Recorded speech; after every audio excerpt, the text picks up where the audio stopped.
Alrighty, so thank you for joining us from hopefully the comfort of your own homes.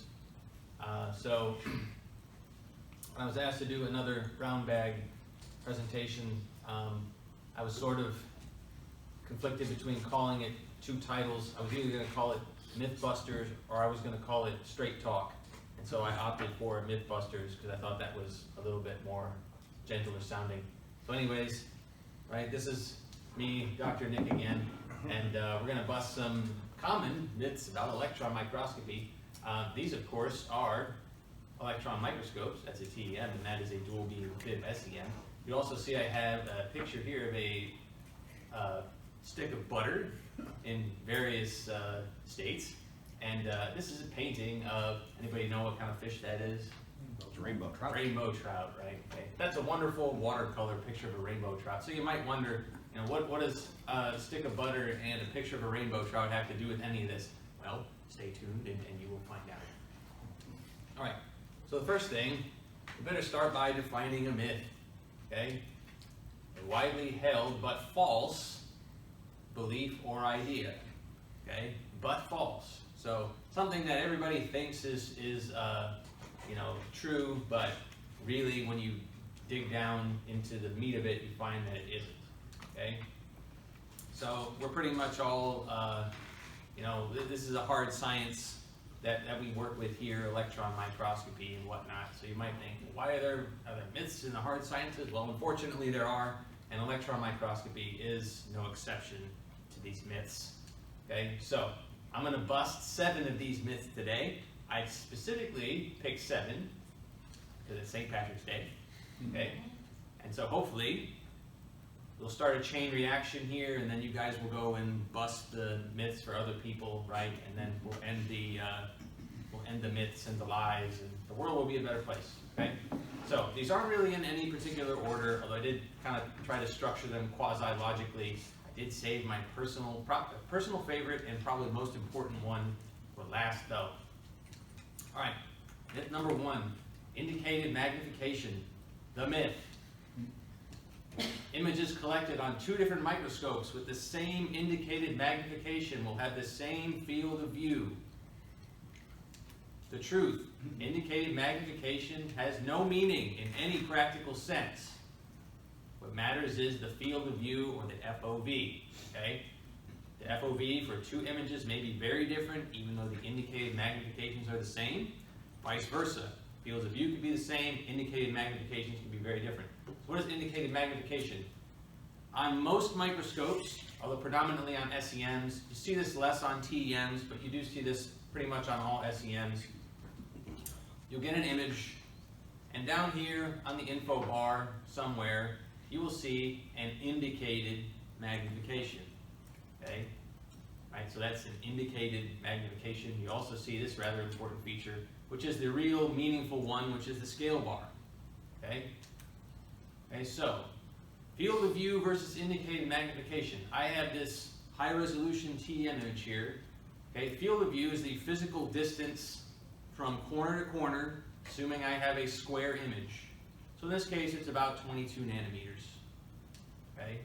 This corresponds, in this case, for this particular microscope, to an indicated magnification of 490,000, okay?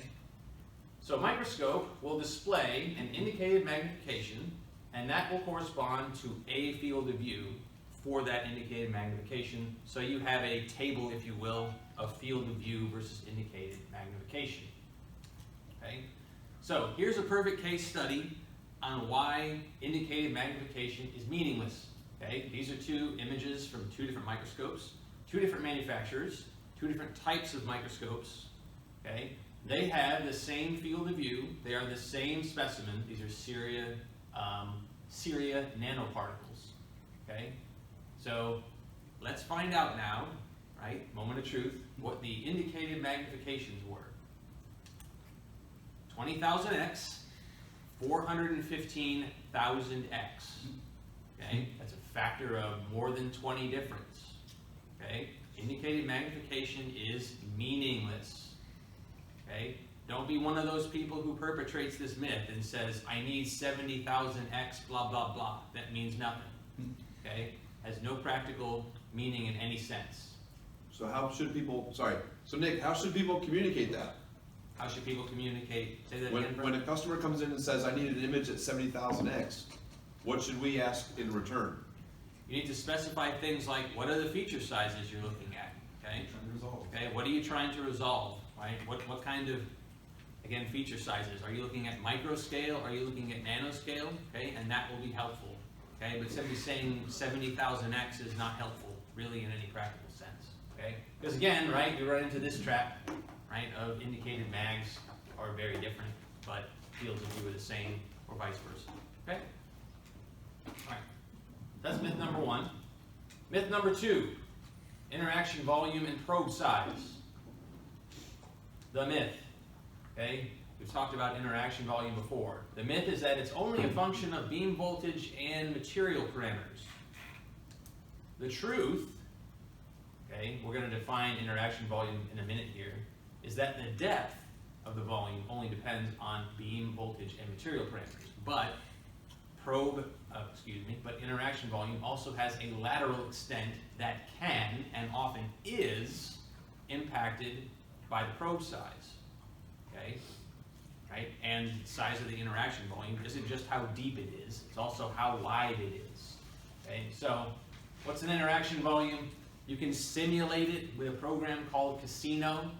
Okay, and basically, if you shoot enough electrons at a material and you plot the trajected pathways of those electrons, you notice some of them are blue, some of them are red. The red ones simply mean they end up getting scattered out of the specimen. They're backscattered. You end up with a volume of material here, okay? And this volume has a depth, but it also has a lateral extent, okay? So we can call R sub D and R sub L for depth versus lateral extent. In this specific case, for 2 keV electrons into silicon, and part of the simulation parameter that goes in here is size of the beam. You can put that in the Casino simulation, okay? So we're going to get to that in a minute. So there's actually a really nice expression right here, which I forgot to animate correctly, okay, for R sub D, which scales with 5/3 power of the beam energy, and then it has a Z dependence and a density. But you'll notice in here, there's no dependence on the size of the probe, okay, which is pretty intuitive. Okay, so we can use the simulations here. We can simulate the volume for different probe parameters. We can actually do, even though this is never the case, right? We can simulate the case of a probe that doesn't exist. Okay, so we're at 30 kilovolts into silicon. So here's our scale. Tried to make these even, but it didn't quite work out. So let's look what happens here. 5 nanometers, 20, 100, 500. Any change? What do you think? Is there any difference, really? Not much. No, right? Your width of your interaction volume here is microns, right? Your depth is basically unchanged as well, okay? So, right? So when your voltage is high, the impact of the probe size really is almost negligible, okay? But things get more interesting when we drop the voltage down. So again, we can simulate this. Now take a look here. Okay, the width of my simulation and my depth are much different. Okay, I went from 14 and 9 microns to 250 and 110 nanometers. Okay, 0, 5, 20, 50, 100, 150. Okay, so there clearly now is an effect. Okay, and I think at that point, that's the only simulation I have here, okay? And there's actually a nice expression for this. If I measure the lateral extent of this, then I would have at 0 probe size, okay? I can do a Gaussian summation with the probe size, meaning diameter, and I end up with an equation that accurately predicts how the lateral extent will be impacted by the probe size, okay? Okay, so at low voltage, the lateral extent can be and often is impacted by the size of the probe. All right, 3. High Z elements need high beam voltage. The myth. to detect high Z elements using EDS and SEM requires high beam voltages.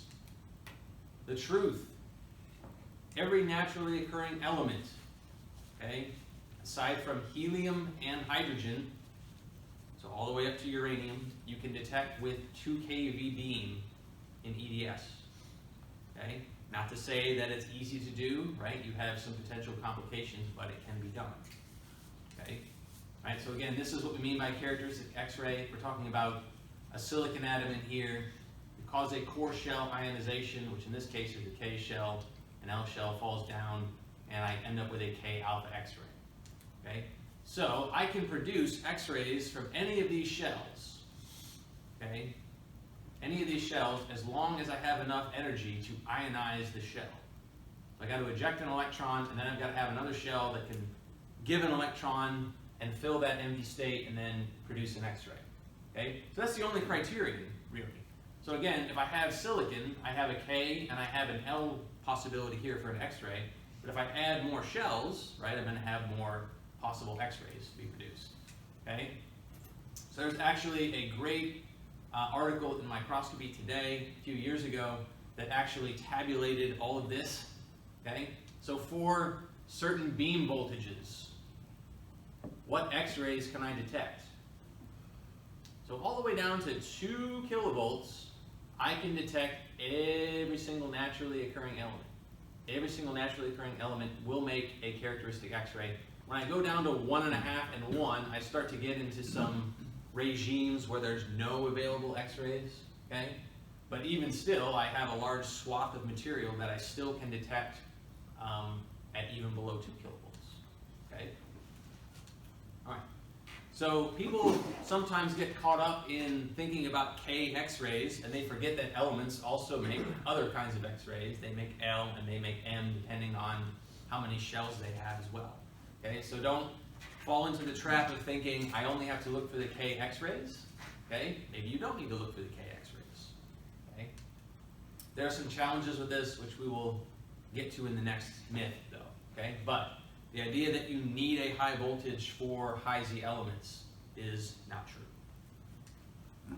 All right, 4. EDS and SEM isn't surface sensitive. Okay, so we often see these nice diagrams showing these massive interaction volumes.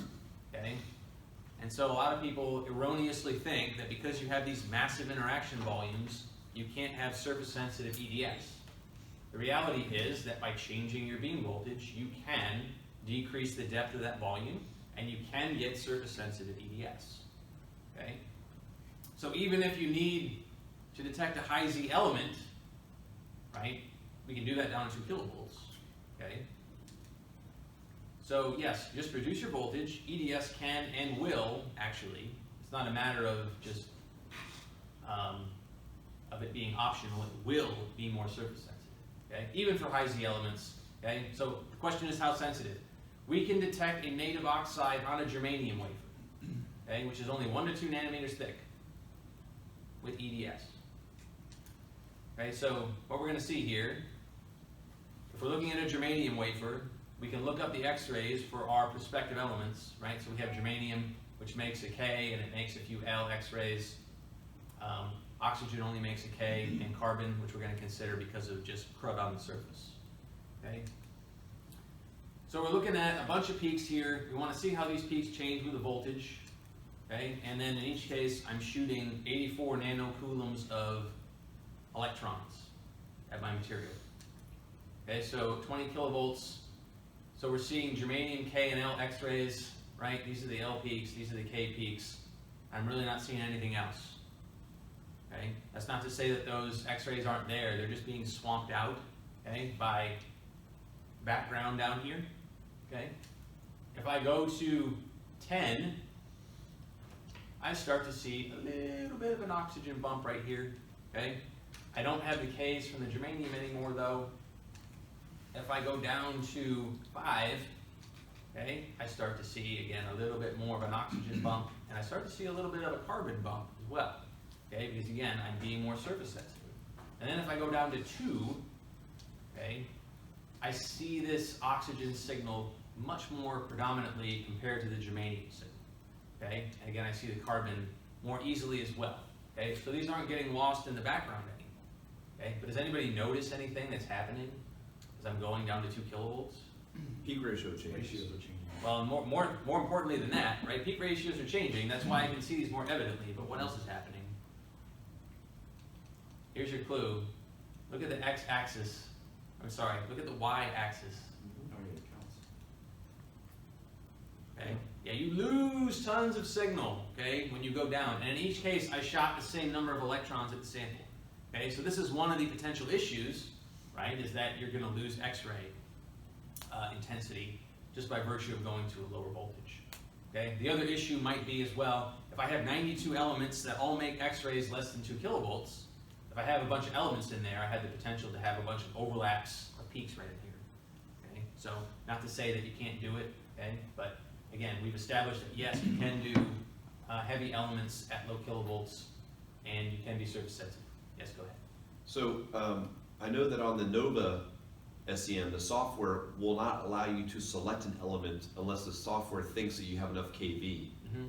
So sometimes the analysis is, while we can see the data, we can't analyze the data properly with that software. Mm-hmm. So that That's becomes a, interesting, yeah. yeah. The other, it'd be interesting to see what the quantitative analysis would show if you would go back and do this, and if you allowed you to select those 3 peaks, because the ratio is changing. It's going to say you've got more oxygen at the lower energies than you have at the higher energies, which is completely fictitious. Well, that should actually be accounted for when you do the corrections, right? Because you've got, what's it called? You've got the different correction factors, right? And those depend on voltage. Another thing to keep in mind too, right, is that those quantitative analyses assume a homogeneous sample. They don't assume that you've got, you know, an oxide and then you've got bulk. So you inherently have a problem in general trying to, for that quantification to be accurate anyway, okay? But the point is, right, I can be surface sensitive with EDS, okay, in SEM. I actually had very recently, I had a student come to me and he was saying, I'm trying to detect a 10 nanometer thick film and I don't think I can do it in SEM with EDS. And I looked at him like he had 9 heads, and I was like, yes, you can. He said, but I need to use high voltage. I said, no, you don't need to use high voltage. Okay? Right? You don't need to do that. Not to say that there might not be some confounding issues, okay? But yes, it can be done. All right, myth number 5. So we're going to switch gears here a little bit. We're going to talk about FIB. Okay? So xenon FIB versus gallium FIB. Okay? Xenon FIB. And I will take a minute here. So xenon FIB is interchangeable with what's called plasma FIB or PFIB. Whenever you hear PFIB, that means xenon FIB. I'm just going to refer to it as xenon FIB because then you know that the ions are different, and that's important for this myth. Okay, the myth. Xenon FIBs intrinsically is the important word there, remove material faster, much faster than a gallium FIB. Okay, so why does this come up? Okay, well, if you look at the ions, and we'll get into this in the next slide, right? Xenon is higher Z, and it has more mass. Okay. The truth, though, when you actually look at the data, is that the xenon FIBs are only about 8%, give or take, faster than the gallium FIB. Okay. So if we want to do just an abridged, really in one slide about FIB, okay, it's very similar to SEM. The difference is mainly, okay, that you're using ions instead of electrons. Okay, the hardware is very similar. The sources are a little bit different, okay, because you're using an ion source, and then you actually have 2 subtypes. You have what's called a liquid metal ion source for gallium, and you have plasma for the xenon FIB. Okay. Again, the difference in FIB is that you have ions and not electrons. Now, one of the big differences, of course, is that ions are way, way heavier than electrons. Okay? So the main consequences of using ions, if you're going to do FIB, is 1, you're going to get bigger beams. Okay? And then 2 is you're going to transfer way more momentum into your specimen or your target when you go to an ion. Okay, so the momentum transfer to your target is based on the mass as well as the voltage. Okay, so it scales with the square root of the mass if we are assuming that we have single ionization and that we have the same voltage. Okay, so if we were to look at the momentum ratio of a gallium to an electron, gallium ion to electron, it's about 360 times more momentum for the gallium. If we compare the xenon with the electron, it's about 490. And then if you do the math, you end up with the xenon being about 1.4 times that of the gallium. Okay, again, assuming same voltage. All right, so if you learn or understand only one thing about an ion getting shot at a material as far as FIB is concerned, it's the sputtering yield. Okay, so you're shooting an ion at your target, okay, your material. It bounces around in here, causes a bunch of collisions, and then what may or may not end up happening, because this is a statistical process, is you get particles from the target ejected, which are either ionized or they're neutral. Okay, so if there's so many ions I shoot and I get so many out, right, I have a statistical yield, if you will, which is called the sputtering yield. Okay, so how many target atoms or ions come out versus how many I shoot in, right? Another way to think of it, which I use with my students when I taught this class, was if I have a recipe to bake cookies, how many cookies do I get out of it? Okay, so one way you can think of it. And again, this is statistical, right? Not every ion generates the same number of sputtered particles. Okay, all right, so where the myth sort of originates from is that people confuse sputtering yield and they confuse material removal rate. Okay, so sputtering yield, okay, there's a bunch of theory behind this which I'm not going to go into, aside to say that if I make the ion heavier, I'm going to get more yield. Okay, but sputtering yield is a time-independent process, okay, and it's intrinsic. That's the key thing here, it's intrinsic. If I look at material removal rate, that is the product of my yield with my ion beam current. So now I have a time dependence, okay? So I have ions per time, or particles per time, that are being removed, okay? You can convert that to mass per time or volume per time if you know the material parameters. And this is now an extrinsic property, because now this depends on the beam current, okay? So then the big question here is, well, what are the difference in the yields? Okay, I've got a gallium ion, I've got a xenon ion.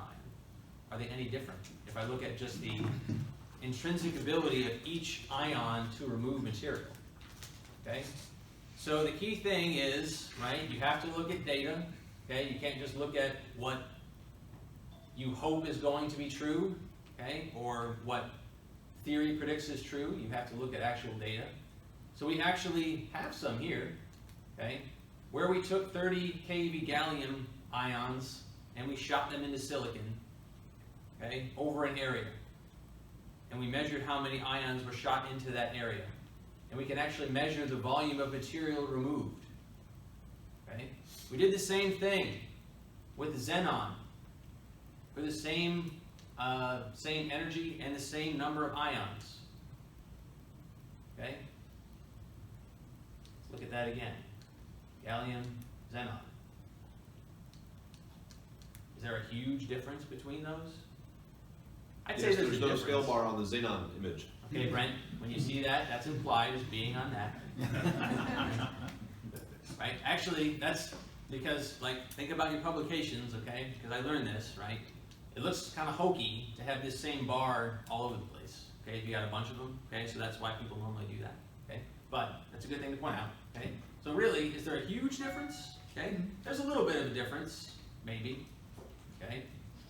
Right? But ultimately, is it a huge difference? I don't know. I leave that up to you to make the call on that. Okay? If we wanted to, we could go back and figure out yields. Okay, but ultimately, you end up with the conclusion that the yields are basically very similar. Okay? So then, when we discovered this, first thing that I did was I went to the literature, because I said there's got to be literature on this data. Okay? You should always do that. Okay? Don't think that you've made a new discovery because someone else has probably already done it. Okay? So there's data. You can go look it up. This is a great paper. This has tons of data on sputtering yield. Okay? So the data says I have an 8% increase in sputtering yield by going to the xenon. That's it. Okay, approximately, for a bunch of different targets. Okay, there's even some targets where paradoxically the xenon is actually a little bit less than the gallium. Okay, but they're very similar. There isn't a huge discrepancy. Okay, so that's very interesting, right? But that's just nature rearing its ugly head and saying this is the way the world works. Okay, this was good because it knew we weren't seeing pink elephants, right? So it knew there was nothing wrong with our instruments. We were getting observations that were matching the literature. But the bad news was xenon FIB inherently isn't saving us much time just on a per ion basis, okay, in terms of how much material you're removing. Okay, so that begs the question, the existential question, why does a xenon FIB even exist? Okay, marketing, right? Plasma, right? Plasma sounds cool. Okay, companies are always trying to, sell stuff, right? So they come up with, terms for things, and it is a plasma source. Okay, but that's part of it, right? Is how you market it. You market it as this new and exciting tool. Okay, and then you can sell them. Okay, so it is partly marketing. Okay, but more importantly than that, if we look at the max beam currents we can get in each tool, in a gallium FIB it's about 100 nanoamps, and in a xenon FIB it's about 2.5 microamps. Okay, so this is where the utility of the xenon FIB really comes in, is that I can get a 25-fold increase in my max current. Okay, so I do have the ability to have faster material removal rates with the xenon because I can surpass this limit with the gallium. Okay, so that is absolutely true. But remember, on a per ion basis, I'm only talking about an 8% difference. Okay? All right, and there are strings attached, right? Let's say you think, okay, great, I get an 8% increase. I'll take it, okay? What comes along with that 8% increase? Okay, it's not 8% free. Okay, the xenon FIBs, all other factors being equal, have bigger beams than the gallium FIBs. Okay, right? It's that old adage, right? There's no such thing as a free lunch. You can't have your cake and eat it too. Okay, here's your proof. So these are two beams. There's a gallium FIB, a xenon FIB, same beam current, same material. We did a test mill to see the size of the beams. This guy's probably about twice the diameter of that. Okay, that's pretty substantial. That's a lot more than just 8% difference. Okay, so keep that in mind when you're thinking about gallium FIB versus xenon FIB. All right, myth number 6. TEM is better, more effective than SEM. Okay, the myth with this comes up because TEM, of course, has higher spatial resolution than SEM. So people think that that must be the go-to technique because it has more spatial resolution. The truth is, spatial resolution shouldn't be the main factor necessarily. Okay, you have to think about what you're trying to get out of the specimen. What's the goal of doing the work? Okay, more isn't better. Better is better. Okay, just because it has more spatial resolution doesn't mean you need to opt for that technique. Okay, use the right tool for the job, not the flashiest one. And then sometimes the right tool isn't even an electron microscope. I've had conversations with people where you find out they need to do X-ray, okay, or they need to do OJ, or they need to do XPS, okay, and not do SEM or TEM. All right, so here's where the butter comes in. I got a stick of butter. I need to cut pieces off the end of the stick, okay? I could use a butter knife, right? It's a great tool for doing that. It's what it's designed to do, only costs a few bucks, okay? Pretty safe to use, you can't really hurt yourself with it. Or I could use a table saw, right? I could cut butter with a table saw, okay? But it costs a lot more money to buy a table saw, and it's probably not as effective at this, okay? And it's also probably a lot more dangerous, okay? Right? But this is a lot more flashy than this is, okay? That doesn't mean that this is a better tool than this, right? So we saw this image before, okay? The Syria nanoparticles. We have the TM image and the SEM image. And the customer I did this for was looking for morphological information, okay? So the morphological information is far more pronounced in the SEM in terms of assessing things like three-dimensional shape versus what I can see in a TEM. Okay, that's just one example. Okay, but if we're talking about that specifically, SEM is almost always a better choice. Okay, it's faster, cheaper, easier, and most importantly, more effective. Okay, at doing something like three-dimensional morphological assessment. Okay, and then sometimes you run into these sort of arguments with people where they are basically saying, but I need it. I need that spatial resolution of the TEM. Okay, I need that angstrom level resolution. Okay, if you're talking about anything microscale, most likely you don't. Okay, that's why we have SEMs. But even at the nanoscale, that shouldn't be the default to go to a TEM. Okay, we have 3 microscopes that are not TEMs that have sub-nanometer resolution. Okay, so if you're looking at things like 50 nanometer particles and you think I have to use a TEM, we have 3 SEMs that will form very nice images of those particles. Okay, which are easier to use, they're cheaper. Okay, and if you're looking at things like three-dimensional information, are probably going to be more effective than a TEM will be. Okay, so ask yourself, do you really need angstrom or less resolution of a TEM? Okay, start by asking that question, you know, what's my goal? What am I trying to do? All right, my last myth. I need a better microscope.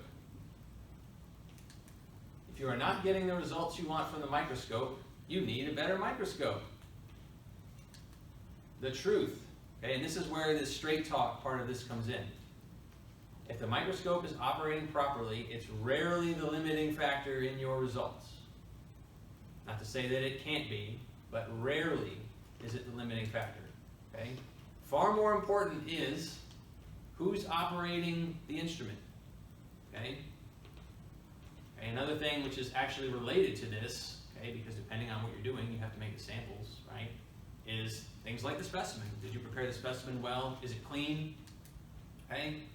And this ties back to what is sort of the dirty little secret about electron microscopy, right? Which is that it's a skill. Okay? Anything that's a skill takes time and effort to develop. Okay?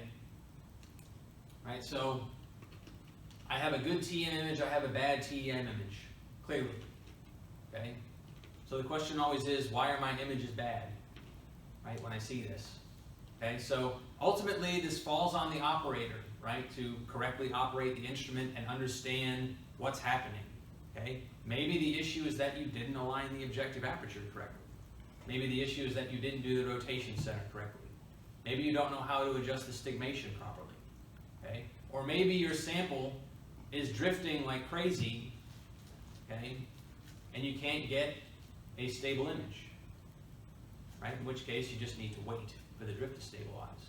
Okay? But there's a slew of reasons why maybe you're not getting this and you're getting this. Okay? And ultimately, you as the operator have to diagnose that. Okay? And of course, we're here to help you, right? But if you show us data like this and you say the problem is the microscope, okay? More likely than not, it's not the microscope, right? More likely than not, it's something else that's going on. Okay? So, I have a few funny anecdotes here. So, this was in the tagline for the flyer that went out: painter, guitarist, and microscope. We saw this picture of the rainbow trout. Okay? It's a great painting.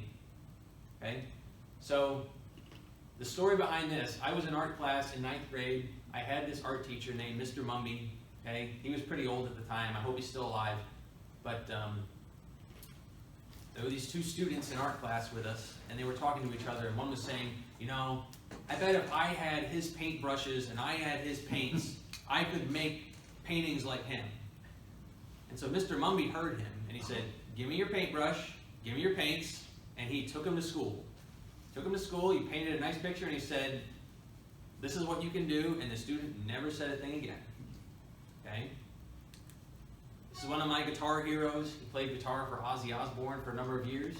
Anybody know who that is? No? Okay. Well, I won't tell you. You can go and research it. Okay? But anyways, he's playing guitar using a cheap, probably $25, $30 Hello Kitty guitar. Okay? This is a YouTube video, and the guy sounds great. Sounds great. Okay? He normally plays guitars that are like $7,000 or $8,000 a piece. Okay? The point is, right, a good guitar player can get good sound out of an instrument, even if that instrument isn't necessarily the highest quality. Okay? The person playing the guitar has the impact ultimately on the sound you get out of it. All right, electron microscopy, we'll tie it all together. Okay? I've had conversations similarly to what I saw with Mr. Mumby, right? Which wasn't me, it was another student. But anyways, where students come to me and they say, I'm not getting the data I want. Okay? I need to go use a better TEM. So I will take them to school, right? I say, give me your sample, I get nice data for them, I show it to them, okay? And they're usually left kind of flabbergasted, right? So that's the point though, okay? If you want data like this, you can have the same tools, okay, to do that. Everything can be the same, but ultimately it's who's using the instrumentation that has the final impact on what you're gonna get out of it, okay? It's not just an issue of, I need better equipment and that's gonna fix everything, okay? So what do the painter, guitarist, or microscopist have in common? They have in common the time and effort to develop all of these skills, okay? All of these skills, right? You can take this painter's equipment, you're still probably not gonna paint as well as him, okay? Or you could have this guy's $8,000 guitar, you're not gonna play as well as him necessarily. Or you have this microscopist's equipment, maybe you don't get an image like that, okay? All right, so those are 7 myths. Any questions from the limited studio audience we have here?